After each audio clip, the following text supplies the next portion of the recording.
என்னை தேடும் இறைவனே, உம்மை நாடி வருகிறேன். என்னை தேடும் இறைவனே, உம்மை நாடி வருகிறேன். இன்றைய தியானத்தின் தலைப்பு யோசபாத். வாசிக்க வேண்டிய திருமறை பகுதி 2 நாளாகமும் 17வது அதிகாரம். யோசபாத் தன் தகப்பனுடைய தேவனை தேடி அவருடைய கற்பனைகளின்படி நடந்து கொண்டான். 2 நாளாகமும் 17வது அதிகாரம் 4வது வசனம். எந்த ஒரு மனிதனும் தேவனுக்கு பிரியமாய் நடக்கும்போது அவனை தேவன் ஆசிர்வதிக்கிறார் என்பதற்கு இந்த யோசபாத் மன்னன் ஒரு சிறந்த முன்மாதிரி. யோசபாத் செய்த காரியங்கள்: 1. அவன் பாகால்களை தேடாமல் தேவனை தேடினான். 2.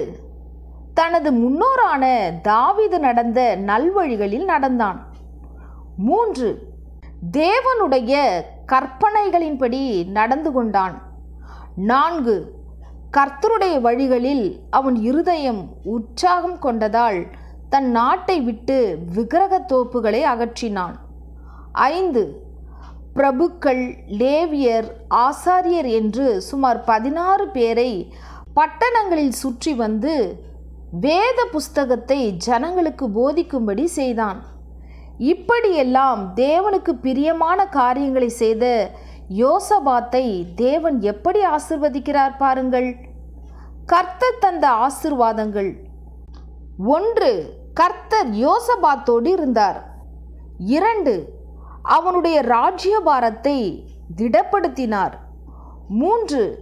அவனுக்கு ஐஸ்வர்யமும் கனமும் மிகுதியாய் இருந்தது. 4. சுற்றியிருந்த தேசத்தார் யோசபாத்தோடு யுத்தம் பண்ணாதிருந்தார்கள். 5. பெலிஸ்தர் முதலானோர் அவனுக்கு பகுதி பணமும் காணிக்கைகளும் கொண்டு வந்தனர். 6. யோசபாத் வர வர மிகவும் பெரியவனாகி தன் நாட்டிலே கோட்டைகளையும் பட்டணங்களையும் கட்டினான். அப்பட்டணங்களில் பெரிய வேலைகளை நடத்தினான். 7. பராக்கிரமசாலிகளும் வீரர்களுமாய் சுமார் 11.6 லட்சம் பேர் இருந்தனர். யோசபாத் இத்தனை நன்மைகளையும் வெறுமனே ஜெபித்து பெற்றுக்கொள்ளவில்லை.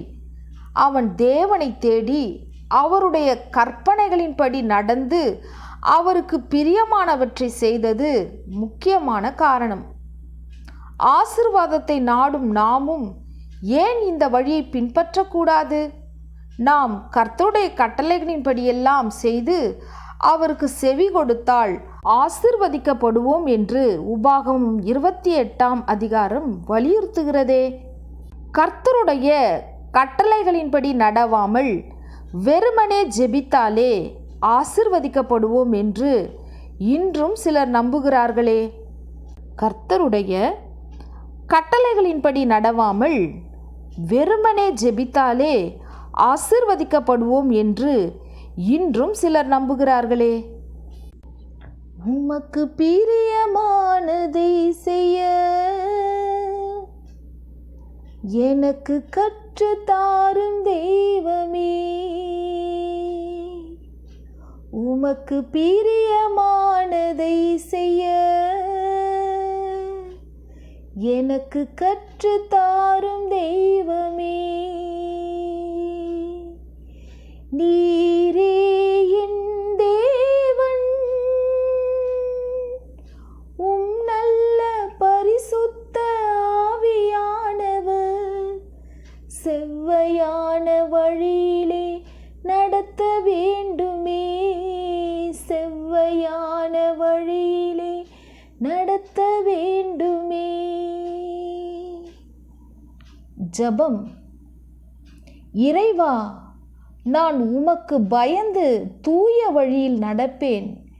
என்னை ஆசிர்வதியும். ஆமேன்.